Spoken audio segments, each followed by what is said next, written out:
my parents' families did not go to church when they were growing up. And my parents are both came to Jesus because of people who believe in the Great Commission like you guys. My father learned about Jesus watching a pastor preach on television, and my mom was picked up by a country pastor in an old van to bring her to church along with her siblings. So people who believe in the Great Commission are the reason I'm standing here today and the reason my children are going to heaven as well. And the reason that they had disciple makers leading them is the reason that they got the call to become missionaries. And they were missionaries in Kenya, Africa. And I grew up there as a missionary kid. And when my parents were working there, there was a family that we would give odd jobs to, and they were expecting their first baby. And I was 13 years old. And this woman was getting very near to the time of having her baby, and her mother became very concerned because she was getting so big. She said, if your baby gets too big, he'll be too big to be born. So out of fear, she stopped eating for 3 days because she wanted to save her baby's life. And as a result, she lost that baby.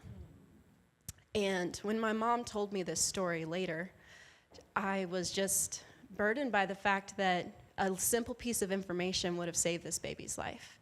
And why don't they have that information?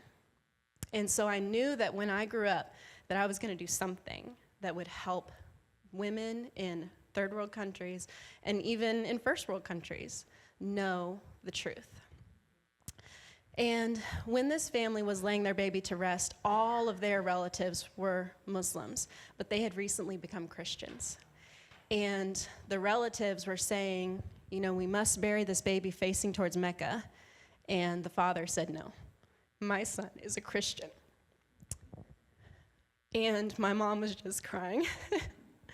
And he said, don't worry, God will make this okay too. And I wanted to make it okay too.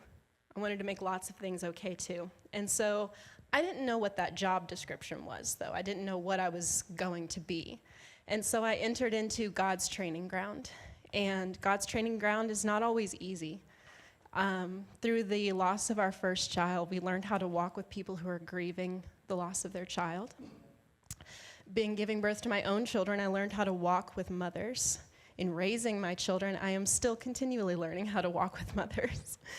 And when I laid my own mother to rest, I learned to walk around people who are grieving their parents. And when my father became disabled from a stroke, I learned to walk with people who are helping with disabilities and all that entails. And so God's training ground has led us to where we are today. My life and ministry are very different. I am a worship leader and tech guy. I do audio and video production professionally.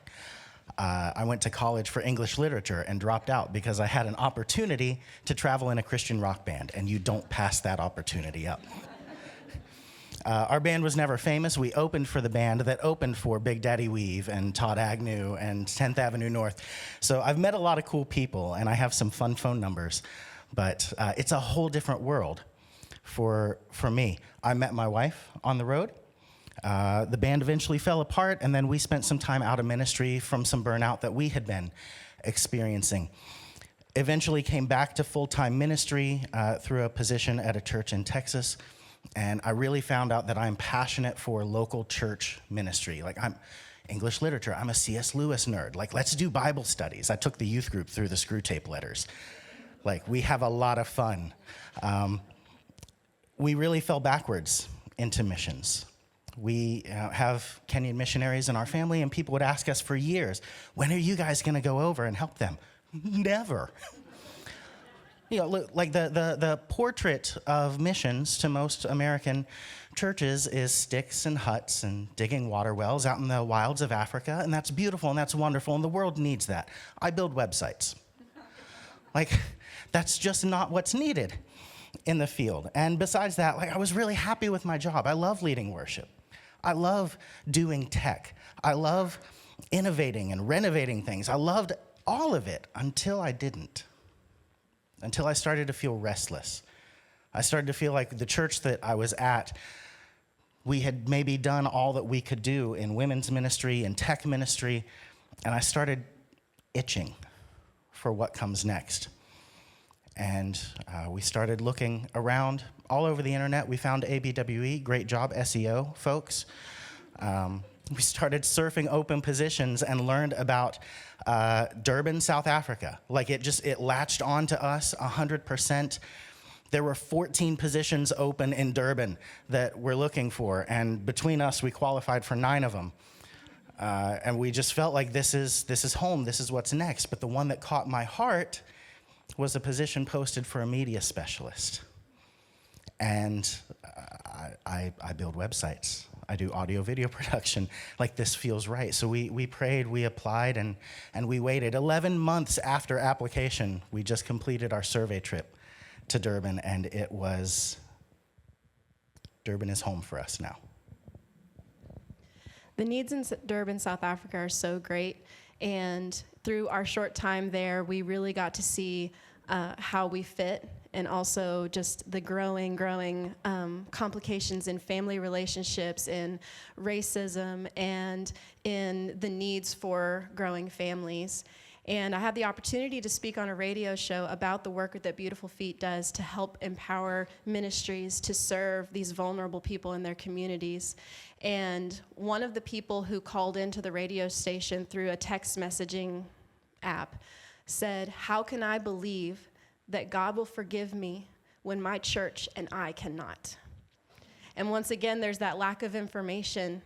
And so we're going to go and we're going to tell them the truth. We're going to break down syncretism in churches. We're going to break down misinformation about how we're supposed to treat pregnant teenagers in our communities and women who've had abortions and all of these kind of problems. One of the ministries that was there, we found out we were meeting them on the day they were moving into a brand new office, hoping to launch a podcast ministry. They've been accumulating gear for 5 years, but have no idea how to hook up any of it. Their plan was to hopefully within the next 2 years get it figured out, Google enough to put it all together and get it done. We finished in 2 weeks, and they were ready by the time we left. Like, it was just more and more confirmation that they've been praying for 5 different people with 5 different giftedness areas to come together to help them put it together, and we did it in 2 weeks. This is where God has us. And I've worked in a lot of churches. I've worked with different denominations. The way ABWE ministry feels to us feels like home. And we're ready to go home and do it. You guys are also an answer to prayer.